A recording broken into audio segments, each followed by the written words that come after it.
smart girls out there.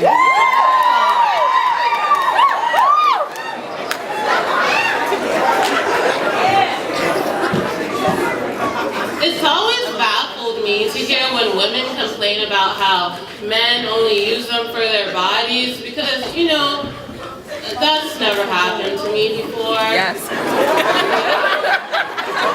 Kind of like tight skirts and lots of cleavage. My mind will seduce a man much quicker than my body ever will.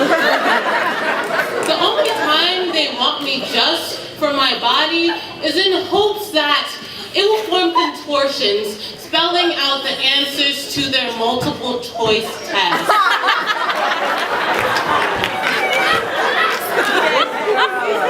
When a man tries to talk sexy to me, he'll say things like, "Girl, let me undress your thoughts. Let me caress the follicles on your mind."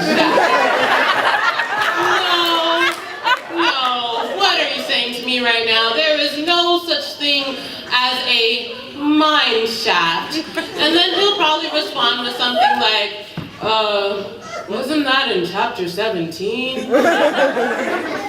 Yeah, so this goes out to all my girls out there who know what every chapter in their books cover.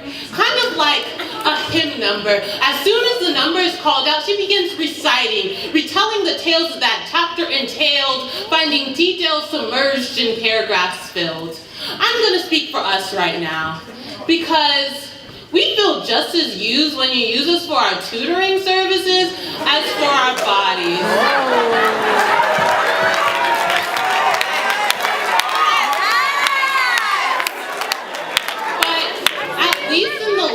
We're both getting something out of it, usually. Do you guys remember watching TV as little girls and seeing those intellectually gifted young ladies teaching their prepubescent crushes only to find out that he liked her too? Drama! But they lied to us. I remember the first time I began having study dates with my crush. You know, he laughed at all my jokes and he seemed real interested in everything I had to say. Turns out he had a test the next day, so yeah, that was why. And with every bat of my eyelashes, all he would see was cornea, because I taught him that. And with every more like sway of my hair, all he would see was protein, because, you know, I taught him that too. As I taught him photosynthesis, I photoed the synthesis of a great man. Forgetting within each photosynthetic cycle, there must be photolysis, which literally means breaking with light.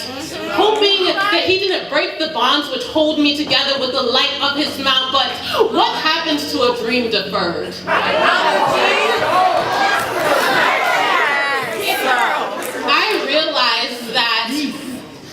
I realized that it erupts in me being placed in the park zone, because after all, I was always just a brain. So now I fear the Ides of March, knowing that by around mid-semester, people begin to realize that they're not doing that well in their classes. So they find me, their constant, and once again begin another half a semester long relationship, hoping to escape their Waterloo.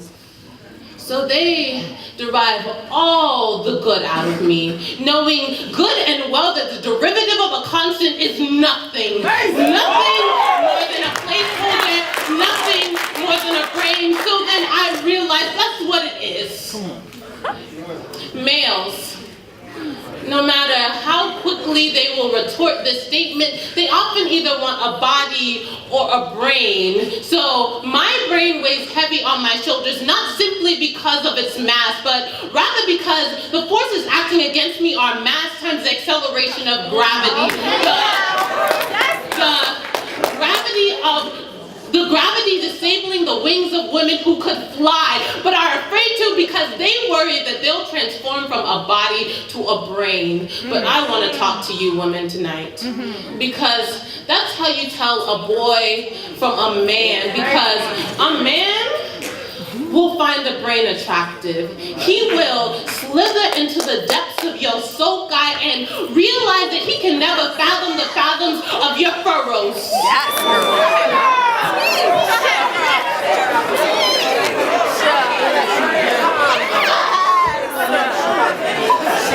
But he won't only look at your brain, because he knows that a real woman is not just a brain, nor is she just a body, but rather she is everything. And when he compares thee to a summer's day, the heat of his passion will rise, igniting an inflammatory response that you have never experienced.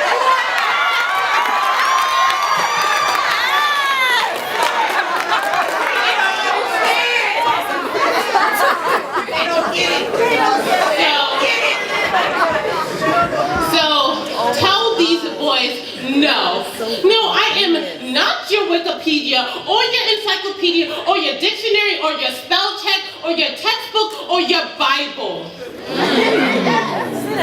Power to my smart girls.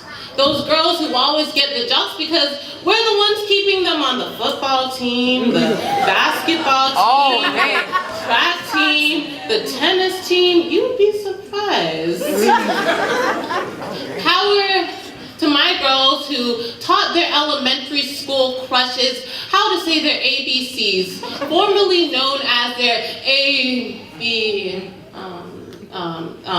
yeah. Power to my girls out there who liked their multiplication tables more than turntables and know that evolution isn't the worst thing. And maybe, just maybe, if our world evolved just a little bit more, we wouldn't be thought of just for our minds, but rather for the content of our characters. Yeah.